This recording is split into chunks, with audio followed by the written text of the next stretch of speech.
Everyone, welcome to our YouTube channel. Amit Rai classes पर आप लोगों का स्वागत है। ये कक्षा 9th हिंदी पुस्तिका एनसीईआरटी की बुक से लिया गया है, जिसका नाम है दो बैलों की कथा। और हमने पिछले भाग में ये जाना कि ये दो बैलों की कथा किन्होंने लिखी है। मुंशी प्रेमचंद्र जी ने। और हमने ये भी जाना था कि मुंशी प्रेमचंद्र जी ने कौन कौन से उपन्यास लिखे हैं, कौन कौन से पत्रिकाएं लिखी हैं। और इन दो बैलों की कथा के बारे में आइए हम पिछला थोड़ा सा रिवाइज कर लेते हैं कि हमने पीछे क्या पढ़ा था। तो इसमें दो बैल होते हैं जिनका नाम होता है, एक का नाम होता है हीरा, एक का नाम होता है मोती। और उनके जो मालिक हैं, उनके मालिक का नाम होता है झूरी। और हमने ये जाना कि इन दोनों की जो मित्रता थी, कितनी घनिष्ठ मित्रता थी और कितने पक्के दोस्त बन गए थे ये। और साथ ही ये भी जाना था कि ये दोनों उठते बैठते, खाना खाते पीते सब कुछ एक साथ ही करते थे। आइए हम आगे जानते हैं इनके बारे में। संयोग की बात, झूरी ने एक बार गोई को ससुराल भेज दिया। गोई अर्थात इन बैलों को, इन गायों को। बैलों को क्या मालूम वे क्यों भेजे जा रहे हैं। समझे मालिक ने हमें बेच दिया। अपना यूँ बेचा जाना उन्हें अच्छा लगा या बुरा, कौन जाने। पर झूरी के साले गया को घर तक गोई ले जाने में दांतों पीसना आ गया। यानी कि उन बैलों को अपने घर ले जाते हुए झूरी ने अपने सालों को दिया था, उनके जो साले थे उनको दिया था। ठीक है, अर्थात उनकी बहन के जो हस्बैंड है उनको बैलों को दिया था कुछ दिनों के लिए। तो उनको अपने घर ले जाते हुए उन बैलों को बहुत ही ज़्यादा मेहनत करनी पड़ी थी। पीछे से हाँकता तो दोनों दाएं बाएं भागते, पगहिया पकड़कर आगे से खींचता तो दोनों पीछे की ओर जोर लगाते, मारता तो दोनों सींग नीचे करके हुंकारते। और अगर ईश्वर ने उन्हें वाणी दी होती तो झूरी से पूछते, तुम हम गरीबों को क्यों निकाल रहे हो? हमने तो तुम्हारी सेवा करने में कोई कसर नहीं उठा रखी। अगर इतनी मेहनत से काम न चलता था तो और काम ले लेते। हमें तो तुम्हारी चाकरी में मर जाना कबूल था। हमने कभी दाने चारे की शिकायत नहीं की। तुमने जो कुछ खिलाया वह सर झुकाकर खा लिया। फिर तुमने हमें इस जालिम के हाथ क्यों बेच दिया? अब जो कवि हैं, लेखक जो है, इन बैलों की व्यथा सुना रहे हैं कि अगर शायद इनके पास वाणी होती, ईश्वर ने अगर इन्हें ज़ुबान दी होती, तो ये अपने मालिक से पूछते कि तुम हमें क्यों बेच रहे हो, हमने तुम्हारा क्या बिगाड़ा है। हम तो दिन रात तुम्हारी चाकरी, तुम्हारी सेवा में लगे रहते थे। और अगर हमसे और इतना काम नहीं बन पाता था तो तुम हमसे और मेहनत करवाते, हमसे और काम ले लेते। और तुम्हारी चाकरी यानी कि तुम्हारी सेवा में ही अगर हमारी जान भी चली जाती तो हम खुशी खुशी दे देते। और हमने ना कभी तुमसे खाने पीने की शिकायत की, जो कुछ भी खिलाया झुककर हमने खाली, रूखा सूखा जो कुछ दिया तुमने। लेकिन फिर इस जालिम के हाथ मुझे क्यों बेच रहे हो, हम दोनों को क्यों बेच रहे हो? संध्या यानी कि शाम का समय, संध्या समय दोनों बैल अपने नए स्थान पर पहुँचे। दिन भर के भूखे थे, लेकिन जब नाद में लगाए गए तो एक ने भी उसमें मुंह न डाला। दिल भारी हो रहा था। जिसे उन्होंने अपना घर समझ रखा था वह आज उनसे छूट गया था। यह नया घर, नया गांव, नए आदमी उन्हें बेगाने से लगते थे।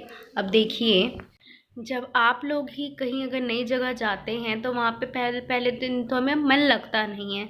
हमें देखते नया घर है, नया गांव है, नया शहर है, यहाँ के नए लोग हैं, सब कुछ बेगाना सा लगता है। तो इसी प्रकार से उन बैलों को भी लग रहा था। दोनों ने अपनी मूक भाषा में सलाह की, एक दूसरे को कनखियों से देखा और लेट गए। जब गांव में सोता पड़ गया, अर्थात जब सारे गांव वाले सो गए थे, तो दोनों ने जोर मारकर पगहे तुड़ा डाले। पगहे यानी कि खूंटा होता है जिससे इन बैलों को बांधा जाता है, और घर की तरफ चले। पगहे बहुत मजबूत थे।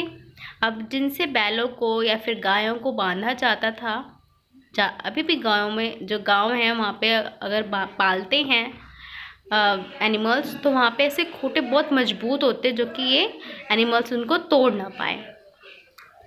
अनुमान न हो सकता था कि कोई बैल उन्हें तोड़ सकेगा, पर इन दोनों में इस समय दूनी शक्ति आ गई थी। एक एक झटके में रस्सियां टूट गई। छुरी प्रातःकाल सोकर उठा, प्रातःकाल यानी कि सुबह सुबह सोकर उठा तो देखा कि दोनों बैल चरनी पर खड़े हैं। दोनों की गर्दनों में आधा आधा गराव लटक रहा है।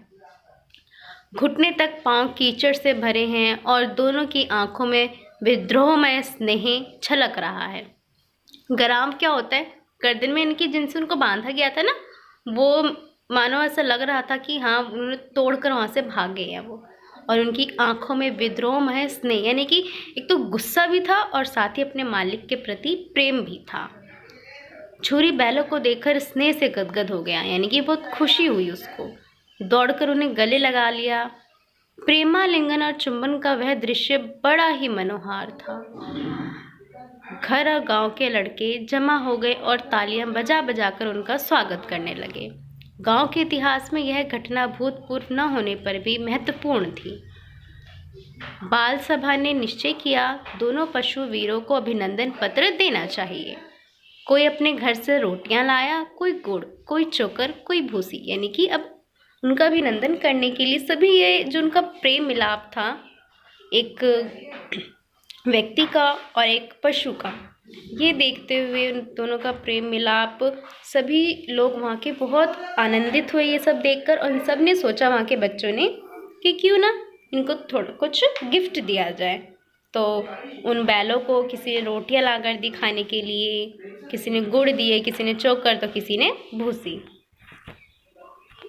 एक बालक ने कहा, ऐसे बैल किसी के पास ना होंगे। सचमुच सही बात है। दूसरे ने समर्थन किया, इतनी दूर से दोनों अकेले चले आए। तीसरा बोला, बैल नहीं है वे, उस जन्म के आदमी हैं। इसका प्रतिवाद करने का किसी को साहस ना हुआ, यानी कि अब इसके बाद किसी को भी बोलने का बिल्कुल भी साहस नहीं हुआ कि हाँ हम इसकी बात को काट सकें। ये बिल्कुल सही कह रहा है कि शायद ये दोनों जो बैल है शायद पिछले जन्म के कोई आदमी है, कोई अच्छे इंसान हैं। छुरी की स्त्री ने बैलों को द्वार पर देखा तो जल उठी। बोली, कैसे नमक हराम बैल हैं कि एक दिन वहाँ काम न किया, भाग खड़े हुए। छुरी अपने बैलों पर यह आक्षेप न सुन सका। नमक हराम क्यों है? चारा दाना न दिया होगा तो क्या करते? यानी कि उनकी जो मालकिन थी बैलों की, उन्होंने इनको ऊपर आरोप लगाए कि ये निकम्मे हैं, काम नहीं कर सकते, नमक हराम है, वहाँ पे एक दिन भी काम नहीं कर सकते। तो उनका जो मालिक है छुरी, उन्होंने उन दोनों का समर्थन किया, कहा कि दोनों को शायद दाना चारा ये सब नहीं दिया होगा, इसलिए भाग खड़े हुए। स्त्री ने रोब के साथ कहा, बस तुम ही तो बैलों को खिलाना जानते हो, और तो सभी पानी पिला पिला कर रखते हैं। ताने मारी अपने पति को, झुरी को, कि सिर्फ तुम ही जानते हो खाना पिलाना खिलाना, और कोई तो जैसे जानता ही ना हो। झुरी ने चिढ़ाया, चारा मिलता तो क्यों भागते? स्त्री चिढ़ी, भागे इसलिए कि वे लोग तुम जैसे बुद्धुओं की तरह बैलों को सहलाते नहीं। अर्थात झुरी अपने बैलों को बहुत प्रेम से रखता है। तो उसकी जो पत्नी है वो इस बात से बहुत ही ज़्यादा नाराज़ होती हैं, तो वही उसको ताने दे रही है। खिलाते हैं तो रगड़ कर जोतते भी हैं। कह रही है कि अगर उनको अच्छा खिलाते हैं तो उनसे बहुत ज़्यादा काम भी लेते हैं, तुम्हारी तरह नहीं है जो कि काम नहीं लेते। ये दोनों ठहरे कामचोर, भाग निकले। अब देखो कहाँ से खली और चोकर मिलता है। यानी कि अब उनको डरा रही है, कह रही है कि अब यहाँ अगर आए ही हैं तो देखते हैं कैसे उनको अच्छे अच्छे खाने को मिलते हैं, कैसे देती हूँ मैं। सूखे भूसे के सिवा कुछ न दूंगी, खाए चाहे मरे। अब गुस्से में कहती है सिर्फ सूखा भूसा दूंगी खाने को, खाना है तो खाए, नहीं खाना तो जहाँ जाए जाए, मरे जो करे।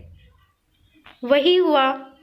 मजूर को कड़ी ताकीद कर दी गई कि बैलों को खाली भूसा, सूखा भूसा दिया जाए। यानी कि जो उनको खाना देता था बैलों को, उसको कड़ी सख्ती से ऑर्डर दे दिया गया था कि बस इन दोनों को सूखा भूसा ही देना है।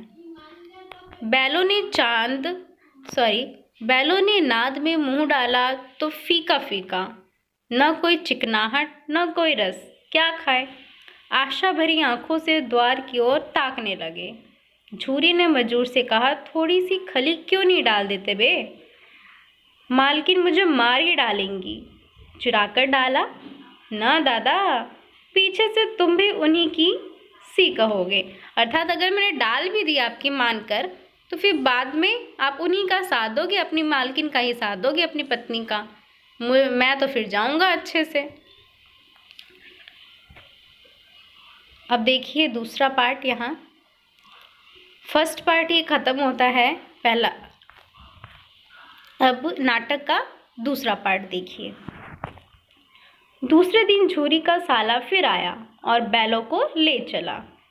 अब की उसने दोनों को गाड़ी में जोता। जब झूरी का साला आया था उसको लेने के लिए पहली बार फर्स्ट एपिसोड में, तो खाली हाथ आया था ऐसे उनको खींच कर ले जाने के लिए। लेकिन जब अब दूसरे पार्ट में आया है, दूसरे दिन आया है, तो साथ में गाड़ी लेकर आया है कि उनको गाड़ी में रखकर तब ले जाए।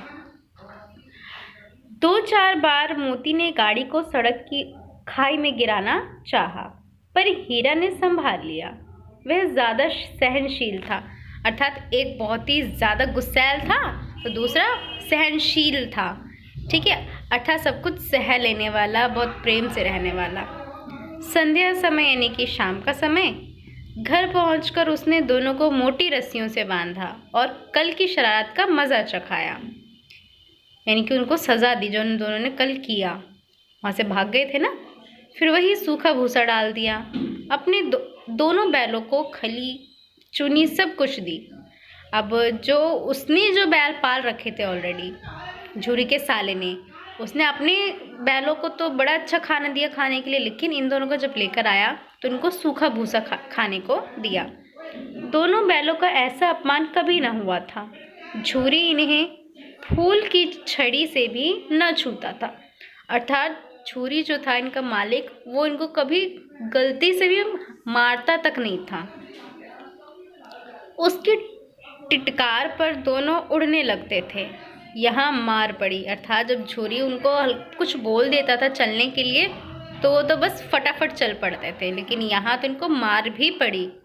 आहत सम्मान की व्यथा तो थी ही, उस पर मिला सूखा भूसा, अर्थात उनका अपमान तो हो ही रहा था, साथ ही उनको खाने को भी सूखा भूसा ही मिला था। नाद की तरफ आंखें तक न उठाई उन्होंने, अर्थात उन्होंने अपने खाने के बर्तन तक को देखा भी नहीं। दूसरे दिन गया ने बैलों को हल में जोता, पर इन दोनों ने जैसे पाँव न उठाने की कसम खा ली थी। वह मारते मारते थक गया, पर दोनों ने पाँव न उठाया। एक बार जब उस निर्दयी ने हीरा की नाक पर खूब डंडे जमाए तो मोती का गुस्सा काबू के बाहर हो गया। अर्थात उसके जो झूरी के जो साला था जो लेकर आया था इनको, उसने क्या किया, गुस्से में उसके हीरा के नाक पर बहुत ज़्यादा डंडे बरसाए और मोती से ये बर्दाश्त नहीं हुआ। हल लेकर भागा।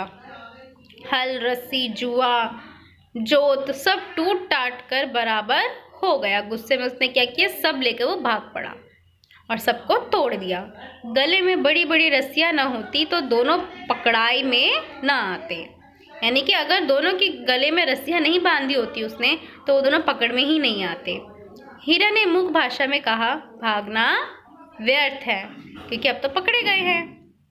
मोती ने उत्तर दिया, तुम्हारी तो इसने जान ही ले ली थी, अब की बड़ी मार पड़ेगी।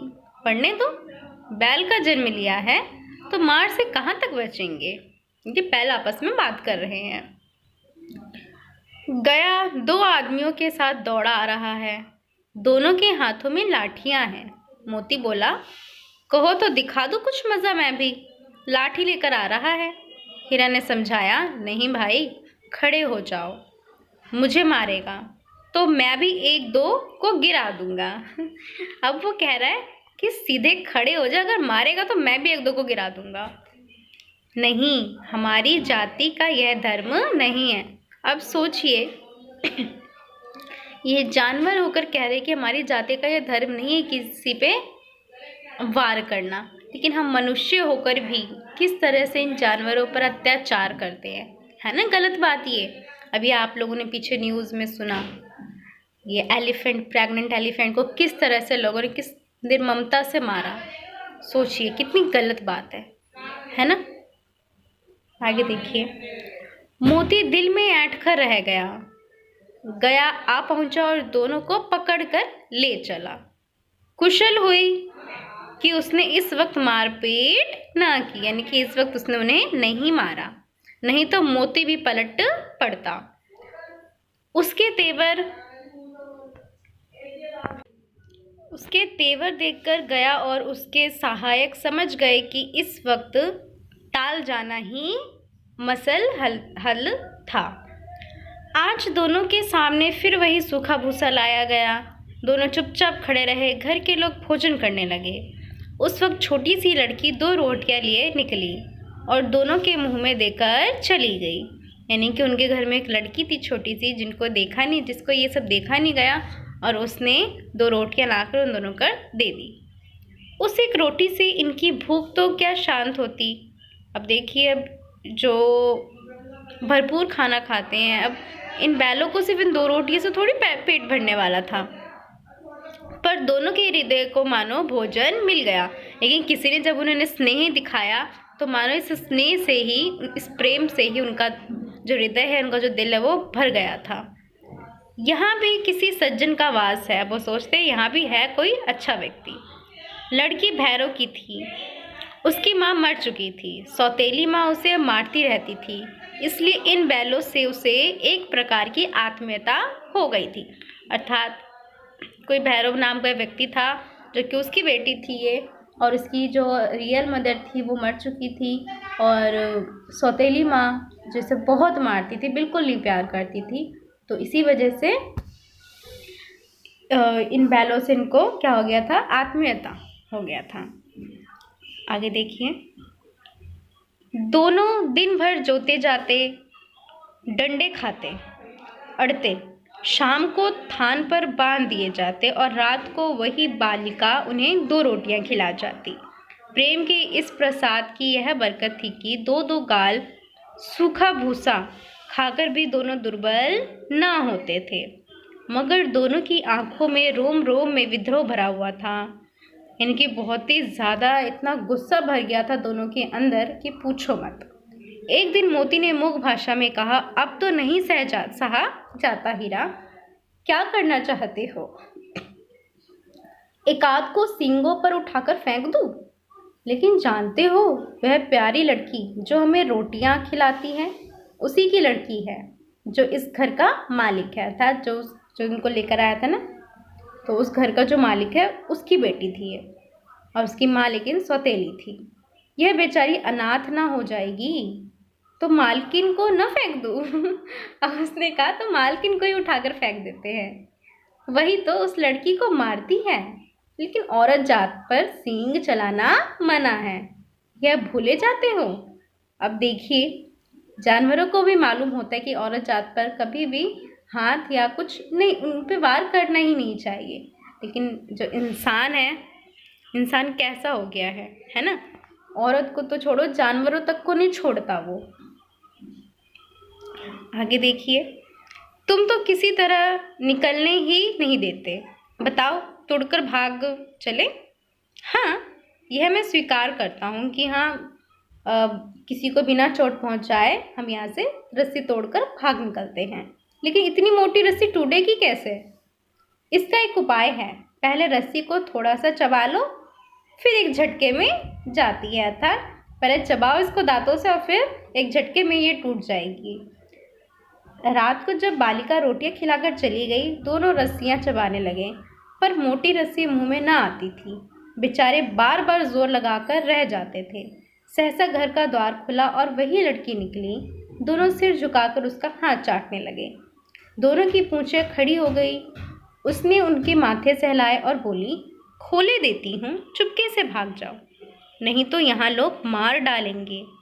आज घर में सलाह हो रही है कि इनकी नाकों में नाथ डाल दी जाए। अगर आप लोगों ने बैलों को देखा हो तो नाक से लेकर मतलब पूरा उनको रस्सियाँ उसमें डाली जाती है नाक में छेद करके। उसने गराव खोल दिया, पर दोनों चुपचाप खड़े रहे। मोती ने अपनी मूक भाषा में पूछा, आप चलते क्यों नहीं? हीरा ने कहा, चले तो, लेकिन कल इस अनाथ पर आफत आएगी, सब इसी पर संदेह करेंगे। सहसा बालिका चिल्लाई, दोनों फूफा वाले बैल भागे जा रहे हैं। ओ दादा, दादा, दोनों बैल भागे जा रहे हैं, जल्दी दौड़ो। अर्थात वो जो उन लोगों का जो बैल था ना, उनका नाम उस लड़की ने लगाया। पड़ोस में कोई उनके फूफा जो है, उस लड़की का जो फूफा था, तो उस लड़की ने उनका नाम लगाया कि इनके बैल भागे जा रहे हैं, जल्दी पकड़ो उनको। गया हड़बड़ाकर भीतर से निकला और बैलों को पकड़ने चला। वे दोनों भागे। गया ने पीछा किया और भी तेज हुए। अर्थात कि लड़की का नाम ना लगे, इसमें से लड़की ने शोर भी मचाया। गया ने शोर मचाया, फिर गांव के कुछ आदमियों को भी साथ लेने के लिए लौटा। दोनों मित्रों को भागने का मौका मिल गया। अब इससे क्या हुआ कि दोनों मित्रों को मौका मिल गया था भागने का। जब तक सीधे दौड़ते चले गए, यहाँ तक कि मार्ग का ज्ञान न रहा।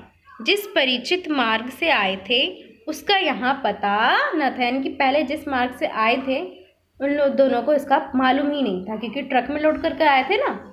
नए नए गांव मिलने लगे। तब दोनों एक खेत के किनारे खड़े होकर सोचने लगे, अब क्या करना चाहिए। हीरा ने कहा, मालूम होता है राह भूल गए, अर्थात कि हम भटक चुके हैं, हम रास्ता भूल गए हैं। तुम भी बेतहाशा भागे, वही उसे मार गिराना था। अब वो कहता है कि तुम तो ऐसे दौड़ पड़े ना कि कुछ पूछो मत, तुम्हें तो वहीं पे उसको मार गिराना था। उसे मार गिराते तो दुनिया क्या कहती, वह अपना धर्म छोड़ दे। लेकिन हम अपना धर्म क्यों छोड़े? देखिए, हमें इन जानवर से कितनी बड़ी सीख मिलती है ना।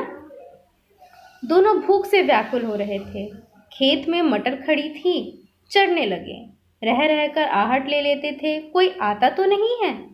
जब पेट भर गया, दोनों ने आज़ादी का अनुभव किया तो मस्त होकर उछलने कूदने लगे। पहले दोनों ने डकार ली, फिर सींग मिलाए और एक दूसरे को ठेलने लगे। मोती ने हीरा को कई कदम पीछे हटा दिया, यहाँ तक कि वह खाई में गिर गया। तब उसे भी क्रोध आया, संभल कर उठा और फिर मोती से मिल गया। मोती ने देखा खेल में झगड़ा हुआ चाहता है, तो किनारे हट गया। अर्थात आपस में ऐसा लग रहा था कि बस अभी हमारे बीच में लड़ाई हो जाएगी। दोनों ने खा पी लिया, अच्छे से मस्त होकर रहे, और कहीं इन दोनों के बीच में लड़ाई ना हो जाए, इसलिए वो किनारे हट गया मोती। तो हमने यहाँ पे इसका दूसरा भाग किया। अब हम अगली वीडियो में आगे चैप्टर को कंटिन्यू करेंगे। Bye bye everyone.